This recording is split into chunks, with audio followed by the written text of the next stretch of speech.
content que vous soyez tous là. Asseyez-vous, merci. Il y en a encore debout. Bon. Je suis heureux de vous présenter aujourd'hui Jean-Pierre Martin, qui lui va vous faire transmettre une information sur justement comment a évolué les connaissances que l'on a de l'astronomie. Il va voir depuis le début jusqu'à aujourd'hui tout ce qu'on a pu découvrir au cours des siècles, comme ça vous apprendrez petit à petit comment on a fait pour comprendre ce qui se passait autour de notre planète, et puis il vous laissera rêver sur ce qu'on pourra faire demain au-delà de notre planète. Alors je passe la parole à notre ami Jean-Pierre Martin. Merci. Bravo. Merci de m'avoir accueilli ici, c'est toujours très sympathique tous les ans de venir.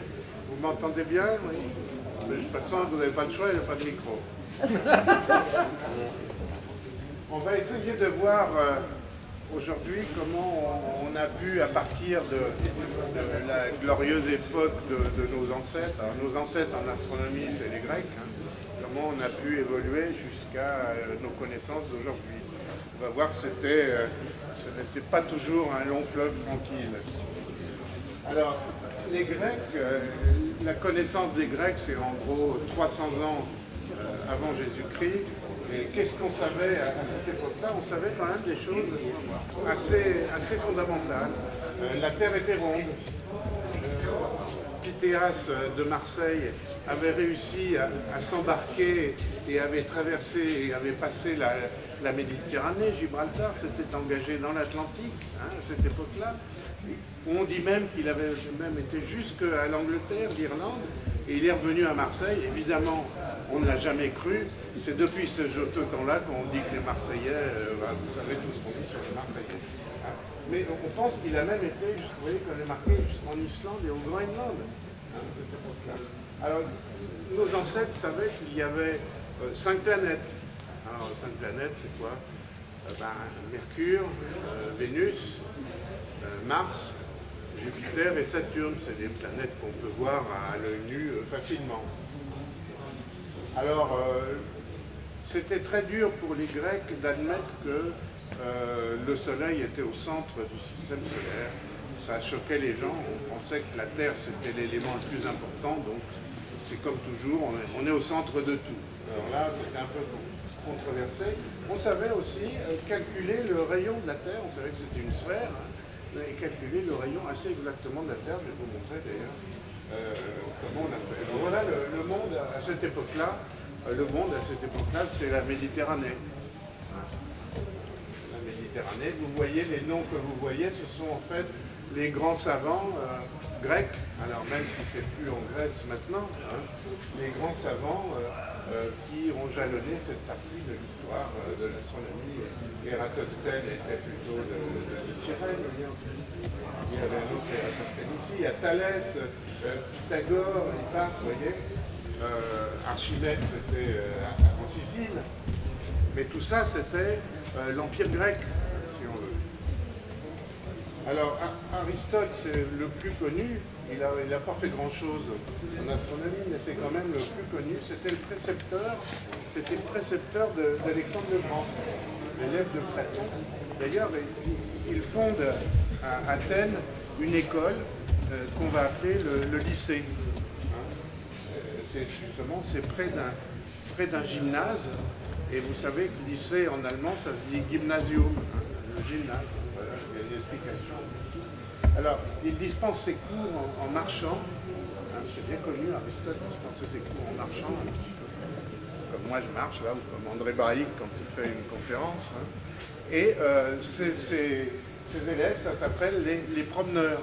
Les promeneurs, ben, ça a un peu changé de sens, ça s'appelle les péripatéticiens. Vous voyez que c'est un... Bon, vous avez tous compris. Alors, ils pensent que la Terre est au centre du monde. L'univers est partagé entre air, eau, feu et terre. Bon, c'est pas très moderne comme pensée, mais c'est ça qui va dominer au début de l'ère grecque. Voilà. Donc pour les Grecs, au début, la Terre est au centre du monde, et il y a des planètes qui tournent autour, même le Soleil tourne autour de la Terre. Grecs considéraient deux parties dans l'univers, la partie sublunaire auquel appartient la Terre et son atmosphère, et au-delà, alors au-delà c'est parfait. Le monde supralunaire, c'est le monde de la perfection, et on va voir que cette notion va tenir pendant près d'un millier d'années, et que ça va devenir, pour ainsi dire, un dogme de l'Église. Alors, il faut que je vous parle d'un bonhomme qui est assez extraordinaire, c'est Ératosthène. Ératosthène, c'est le bibliothécaire de la célèbre bibliothèque d'Alexandrie qui a brûlé il y a quelques siècles, qui était la plus grande bibliothèque du monde. Vous savez que quand un bateau entrait dans le port d'Alexandrie, c'était grec à l'époque, tout de suite il y avait la police qui rentrait dedans, on prenait tous les documents écrits du bateau pour en faire une copie, et on leur rendait la copie. Voilà. On leur disait pas ça, mais on leur rendait la copie. Hein.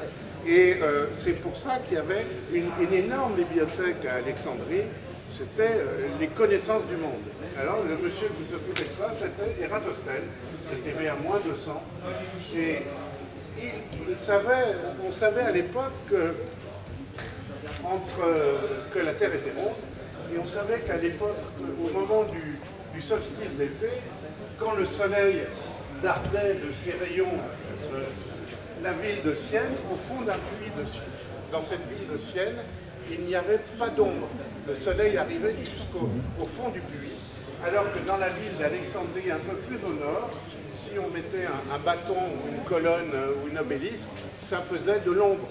Donc comme vous le voyez sur le dessin, ça veut bien dire que la Terre est ronde et qu'il y a un certain rayon de courbure. Et Ératosthène avait mis au point une idée pour mesurer la circonférence de la Terre. Alors, c'était quoi son idée? Eh bien, on connaissait la distance entre Alexandrie et Sienne. Sienne, c'est Assouan. C'est à peu près sur la même, vous voyez, sur le même parallèle. Là.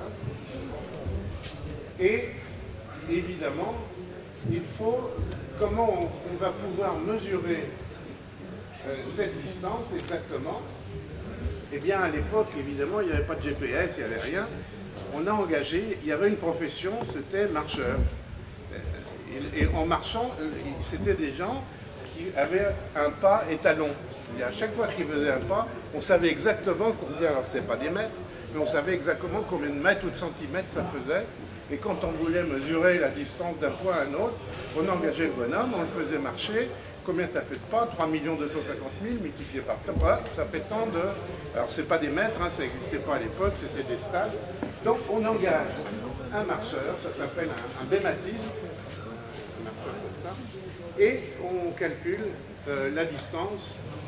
Alors c'est pas facile parce que c'est pas toujours en ligne droite, il faut faire des corrections, il y a les crocodiles aussi, enfin bref, c'est une aventure intéressante. Et on mesure, voilà, et on en déduit que ça fait 5000 stades. Bon, stade, unité de l'époque.